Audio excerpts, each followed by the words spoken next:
So in this lecture, we will learn about some basic concepts of Hooke's law. I think most of you are already familiar with that thing. So let's start.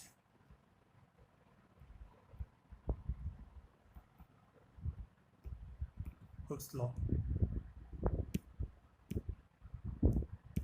So suppose there is a spring system. There is any spring system here.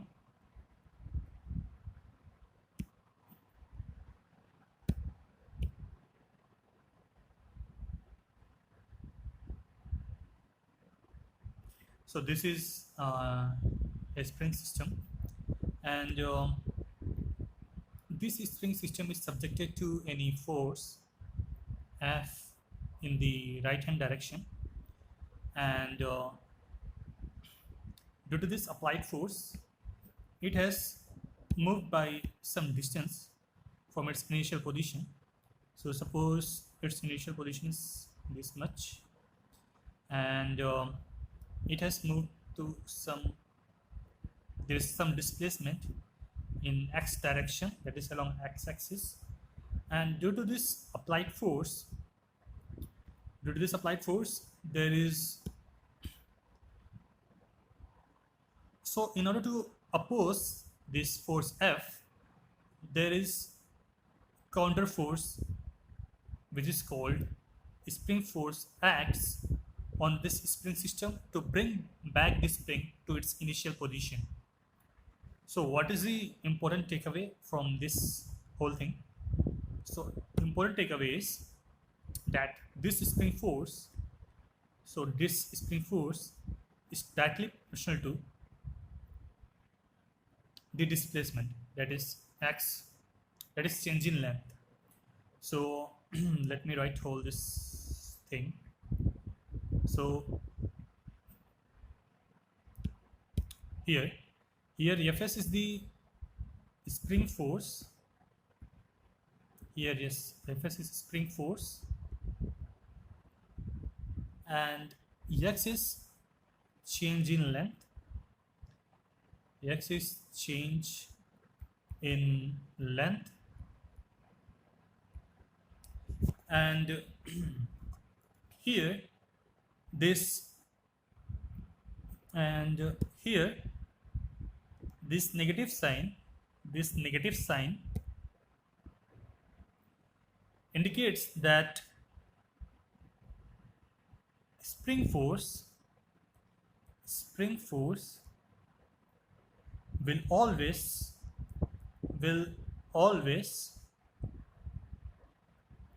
be opposite, will always act opposite to the displacement.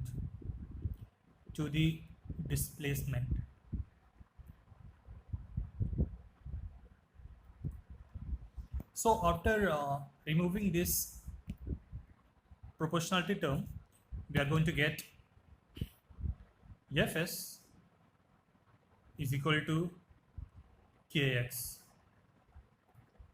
So from this thing we can write K is equal to Fs by x. So its unit is Newton per meter. So we can call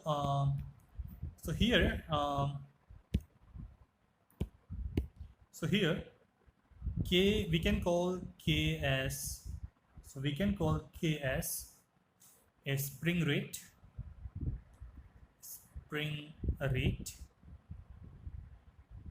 or we can call it as a spring constant, or we can call it as spring stiffness.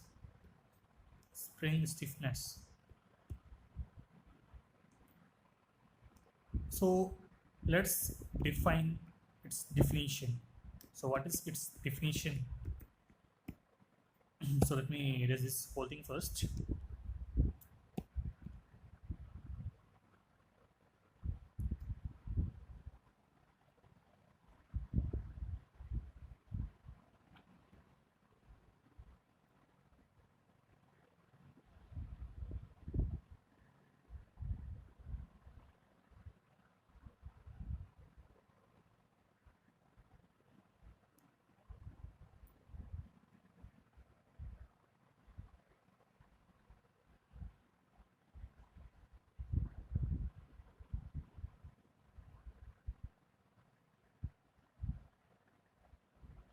Okay, so so we know that the spring constant is equal to spring force upon displacement. So if x is equal to 1 unit, if x is equal to 1 unit, so k equal to, so k is equal to spring force, which is equal to F, the applied force. So we can define k is amount the amount of force the amount of force required required to produce a unit deflection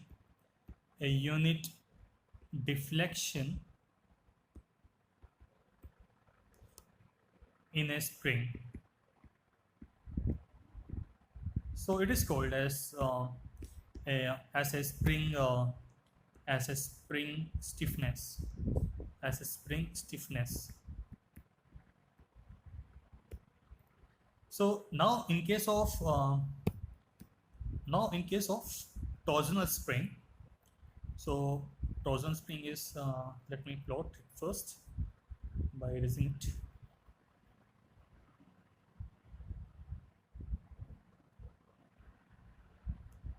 So torsional spring looks something like this thing. So this is the torsional spring. This is the torsional spring. So in case of torsional spring, so just remember this equation: Ts, which is the restoring torque, equal to minus kt dot theta. So here Ts is the restoring force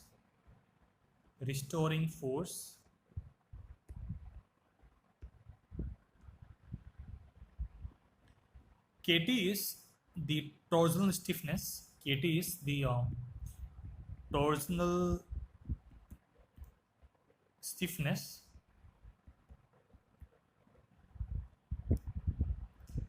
and so its unit is Newton meter per radian.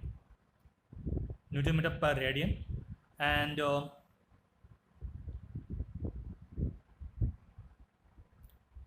this negative sign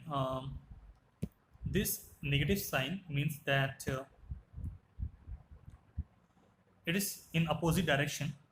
It is in opposite direction to theta.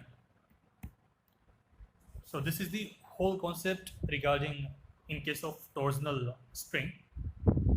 Now suppose let me just pull this thing first.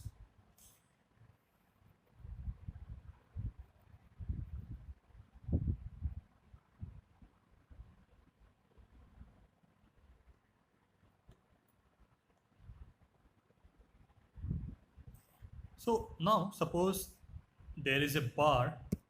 So there is a bar.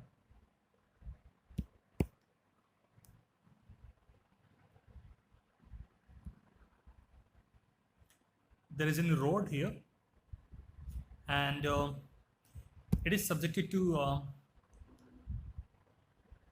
some load P, and just let's assume that the road has cross-sectional area of A, and it has Young's modulus of E, and it has a length of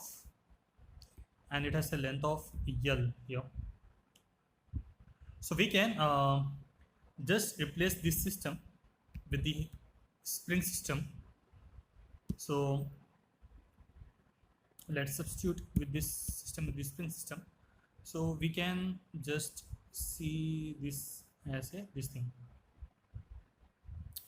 So here,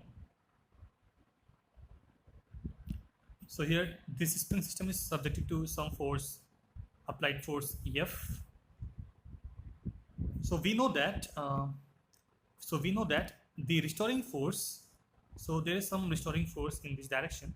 So this restoring force Fs is directly proportional to the x, and in this case the stress is directly proportional to the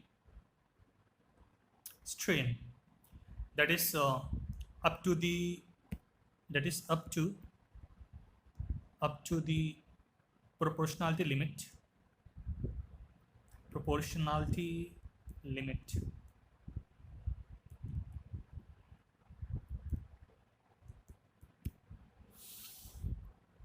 So after removing this constant term, we are going to get sigma is equal to E times strain. So here E is called the Young's modulus of elasticity. Young's modulus of elasticity, and we know that this applied load can be found out with the help of equation P is equal to AE, that is the area of cross section, times the Young's modulus upon the length of the rod times the strain, the change in length, that is delta L, that is change in length. So here we know that Fs is equal to Kx after removing the proportionality limit. So after using these two equations, we are going to get the value of K equivalent.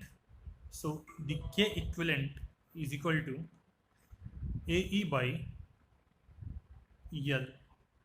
So this is the value of K equivalent in this case.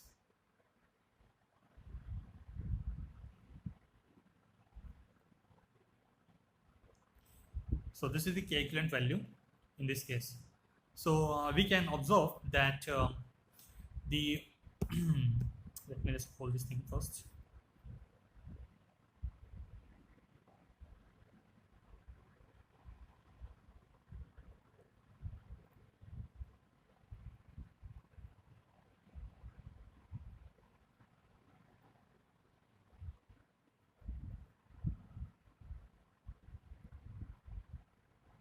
So here we can see we can give stiffness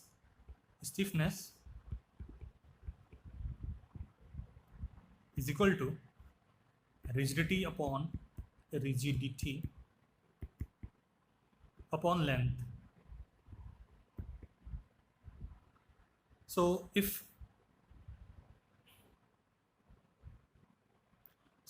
rigidity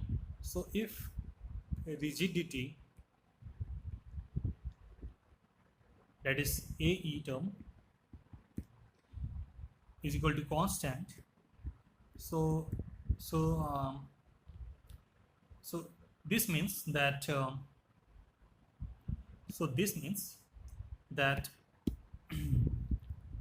the X cross section is prismatic in nature, and we can say that material is homogeneous. And isotropic in nature. Here you can say that the prismatic means uniform throughout length. So this is the whole concept here. So if the rigidity is constant, we can say that. So we can say, let me use this thing first.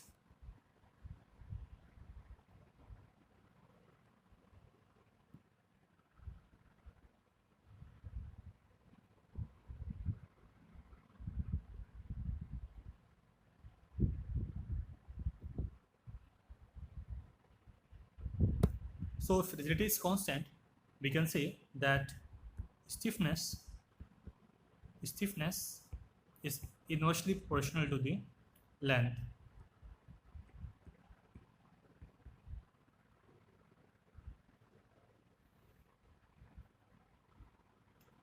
Now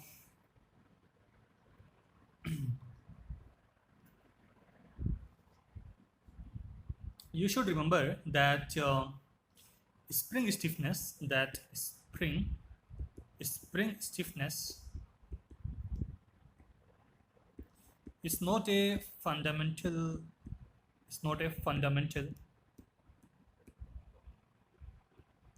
property. So spring stiffness is not a fundamental property. So suppose there is any spring. Let me use this whole thing first.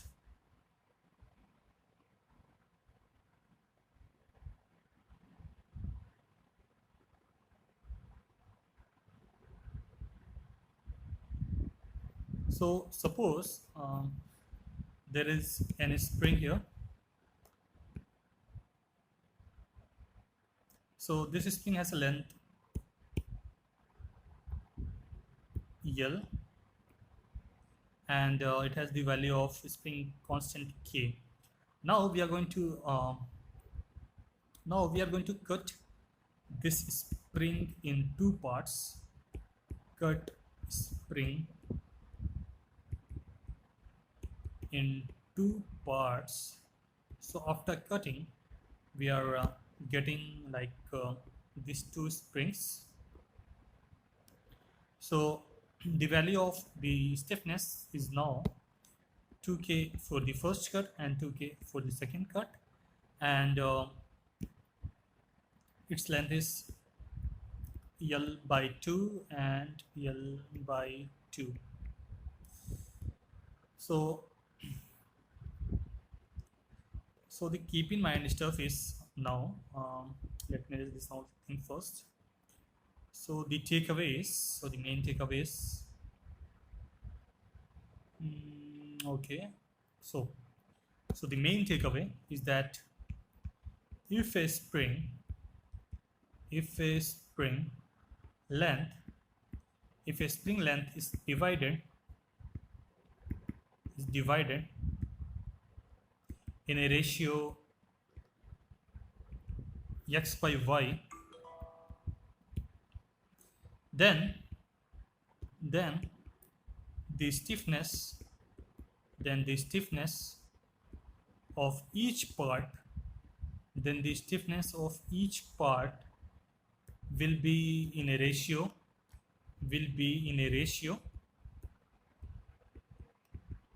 y by x. So this is the main takeaway from this thing. Now let's more dive into the types of connection of springs. So let's dive into the types of connection of springs.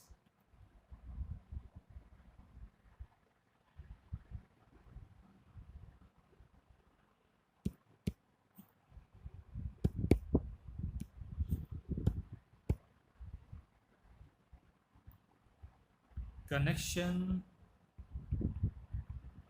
of springs.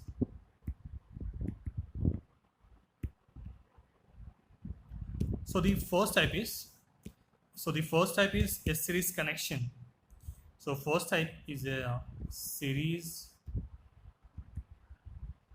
connection.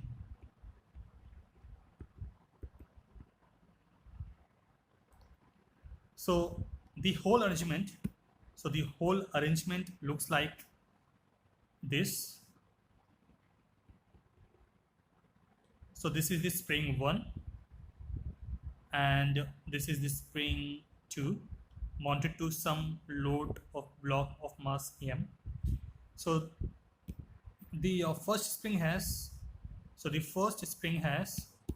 the spring constant K1, and the second spring has spring constant K2, and the main purpose is to obtain this spring system as this thing. So this whole thing, this is spring block wanted to block some of mass here, and the value of this spring system, the value of a spring constant for this spring system is the K equivalent. K equivalent. So we can say that the deflection of mass, deflection of mass is equal to deflection of spring 1, that is the first spring, this thing, and plus deflection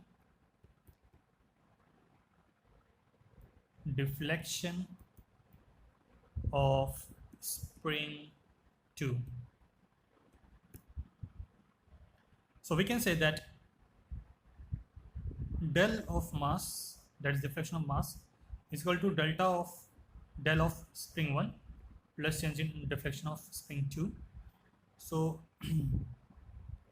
we know that mg is equal to the restoring force due to S1, Fs1 by spring 1, and the restoration force due to second spring, that is Fs2. So we can say that 1 by K equivalent is equal to 1 by K1 plus 1 by K2. So this is the method for calculating the K equivalent for series connection. Now moving to the parallel connection. One thing you should remember that there are some conditions. So let me read this whole thing first.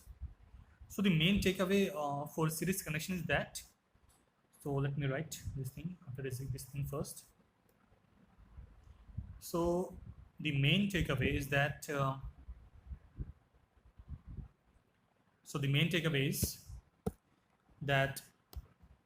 if deflection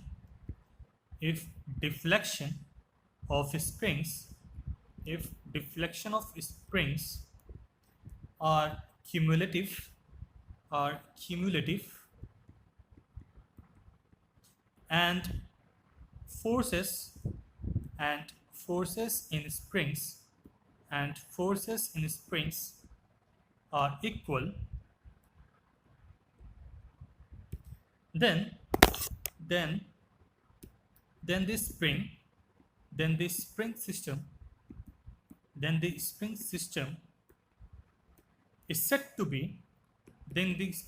is said to be in series connection.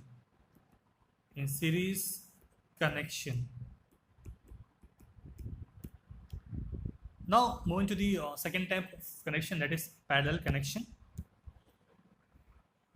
Let me erase this whole thing first.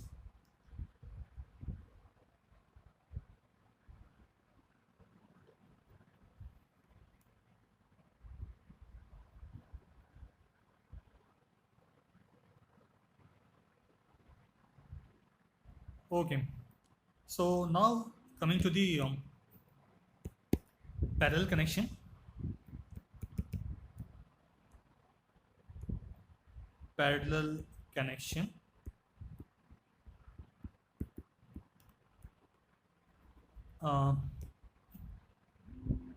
So here, so this is the system for the parallel connection. So there are two springs mounted to some mass m, and the first spring has this spring constant of K1 and the second spring has spring constant of K2. So we want to obtain this system as this thing.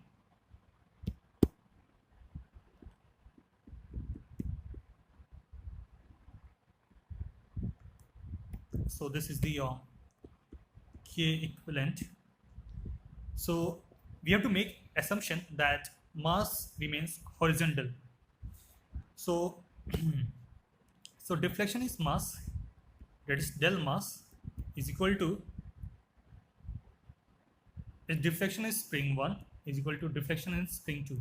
So you can see that this both springs are parallel in nature. So if you are going to deflect this mass m, so this both spring will have same deflection. So we can say that mg is equal to fs1 plus fs2, that is the restoring force of spring 1 plus restoring force of spring 2. So we can say that the value of K equivalent is equal to K1 plus K2. So the main takeaway is that, so the main takeaway from this parallel connection is that, let me raise this whole thing first. So main takeaway is that if deflection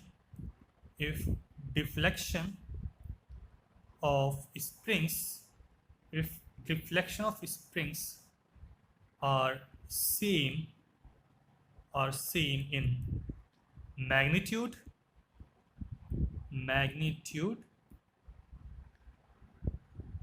maybe not in opposite direction, and forces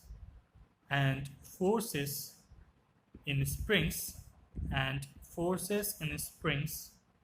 are cumulative in nature,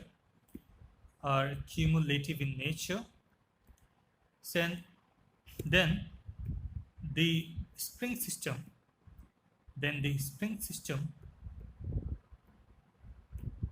is said to be in parallel connection.